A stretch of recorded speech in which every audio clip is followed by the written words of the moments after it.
नमस्कार. Moms kitchen मध्ये तुमचं स्वागत आहे. आज बनवणार आहे आपण लापसी.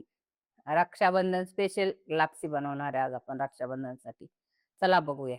लापसीसाठी लागणार साहित्य: लापसीचा रवा म्हणजे हा गव्हाचा रवा असतो, गूळ, काजू, बदाम, मनुके आणि विलायची पावडर, साजूक तूप.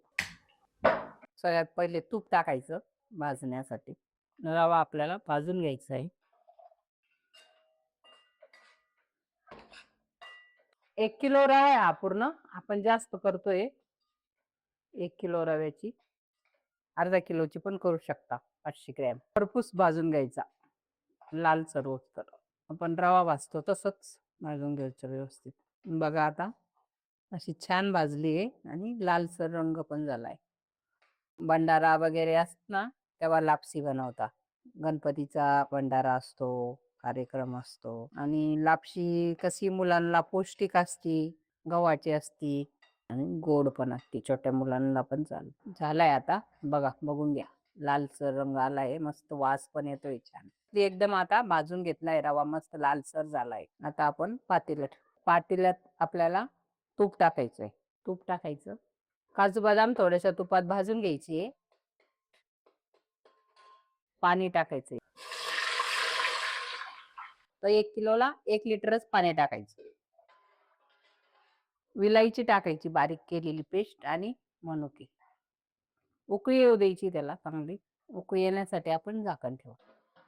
बघा आता उकळी आली छान. आता आपण हा रवा टाकून घेऊ. मस्त उकळलेलं पाणी होतं ना, त्यामुळे ते पटकन शिजलं. आता त्याला थोडस कमी गॅसवर शिजू द्यायचंय. झाकण ठेवू आपण. झाकण ठेवायचं आणि थोडस मध्यम गॅसवर शिजून द्यायचंय 5 मिनिटं. हे बघा, थोडस आपण अजून पाणी टाकू तर त्यासाठी काय करायचंय बघा. आपण ना 1 लिटर पाणी टाकलं होतं, पण कधी कधी रवा जास्त फुलतो, त्यामुळं पाणी अजून लागल्यावर काय करायचं, ताटामध्ये पाणी ठेवायचं आणि थोडस ते गरम होऊ द्यायचं, मग त्याच्यात ओतायचं. बघा आता गरम झालंय पाणी, आता टाकायचं. आणि ज्यांना कोणाला असं टाकायचं असेल तर गरम करून पण टाकू शकता सेपरेट दुसरीकडे गॅसवर. फुगून मस्त मोकळा मोकळा झालाय, वरती आलाय. आता याच्यात आपल्याला गूळ टाकायचा आहे. त्याला कसं पटकन काहीतरी गोड खावं वाटलं, कमी आपण पावशर अर्धा असं करू शकतो.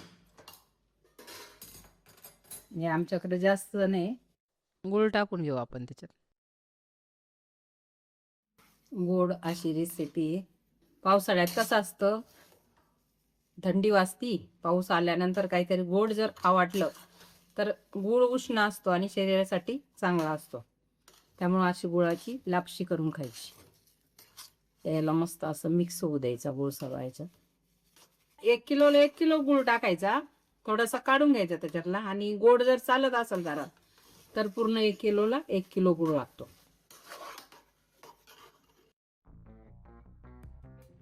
बघा, वाव, छान झालाय. बघा किती छान कलर आलाय, मस्त फुललाय.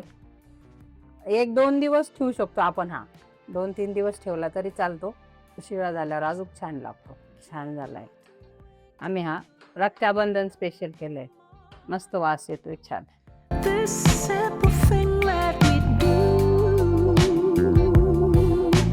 बघा आता झाली आपली रेसिपी. आता बाई टेस्ट करेल आणि सांगाल आपल्याला कशी झाली. या, छान झाली, मस्त झाली, नरम झाली. तुम्हाला आवडली तर लाईक करा. बघा, छान झाली. बहिणी आपल्याला सांगितलं मऊ झाली आणि गोड पण झाली. लाईक करा, फॉलो करा, मजेत राहा, खुश राहा. चला, बाय.